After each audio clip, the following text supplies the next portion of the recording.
Man, it is cold down here in South Louisiana. Global warming my arse. How y'all doing, guys? It's Steve Spell II, coming to you live from South Louisiana. It's a beautiful day, but it is mighty cold. No, it's real cold. I found a polar bear in my freezer trying to keep warm. And these quacks on the left are trying to tell me about global warming. My arse. Somebody told me that Hillary Clinton is going to run for office in 2020. You know, the biggest problem with Hillary running for office, the office is usually 40 miles from her house. She's not in the best shape anymore. She can't even jog that. She can't even jog for office. You know, Hillary Clinton's been running on flatulence for the past 10 years, but that broad's bound to be out of gas by now. Jesus, Pete. And then she keeps having these seizures. She reminds me of Dairy Queen because she's got the shakes. So I don't think that Hillary Clinton is fit to run for office, if you'll pardon me, pardon the pun. I was watching CBS News this morning, trying to get some material, some joke material, because that's normally where I go as a left-wing media when I look for jokes. And I saw Howard Schultz, that Starbucks guy, you know. Here's a guy that made a ton of money selling $9 overpriced cups of coffee. And I was one of the suckers that bought into his Ponzi scheme because I spent much of my young adult life in Starbucks chasing a buzz. Well, that was a bad idea. All those overpriced cups of coffee did for me was mess my stomach up, deplete my pocketbook, and put me to sleep. No, seriously, I think about Starbucks every time I hear my alarm clock, when I hit the snooze bar. You know, Schultz and his crew would be better off turning Starbucks into Snorbucks and making all those coffee shops snooze bars. Here, son, have a cup of this Fropa-Jote and get you a good night's rest. That stuff's weak. I can get a better cup of coffee for 75 cents at Waffle House. But this guy's supposedly running for president. I hope he does, because the Democrat Party can't possibly get any more fractured unless an independent comes along and runs as a Democrat. Well, that would just be lovely. Elizabeth Warren's running for president. Pocahontas. I'm telling y'all, I don't think she's... The only way Elizabeth Warren's going to have any Indian in her or Native American in her is if she goes and sleeps with everybody on the reservation. I think she's got Sasquatch in her. No, she's got Sasquatch in her. Take a good look at Elizabeth Warren next time she takes it to the TV screen. She moves like Sasquatch. Sasquatch is what she's got in her, y'all. Jeff Flake was on CBS this morning. Get a load of this.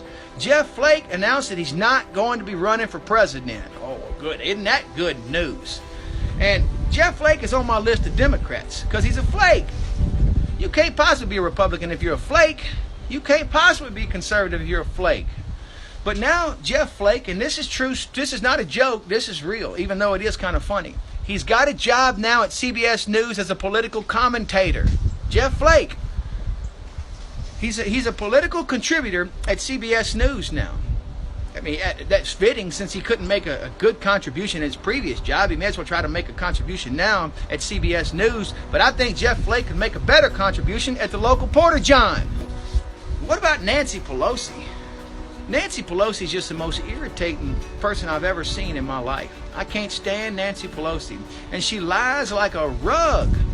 She lies like my dog when he's taking a nap. She don't ever tell the truth. She's what's wrong with this country. Everybody says, well, it's a big accomplishment that Nancy Pelosi has become Speaker of the House twice. The only person in history to ever do that. That means you've been there too long, you old battle axe. Get her out of there. Let's get some fresh meat, for God's sakes. This other stuff's rotten and stinking. Alexandria Ocasio-Cortez says that... Now, by the way, AOC, Alexandria Cortez. Alexandria Ocasio-Cortez is a couple of tacos short of a combination plate, y'all. She says that the world's going to end in 12 years if we don't address climate change. Well, why we got to put an address on climate change? What address you going to give it, lady? 1622 North Pole Lane? South Pole Avenue? Why we need to put an address on climate change? And we've heard all this before.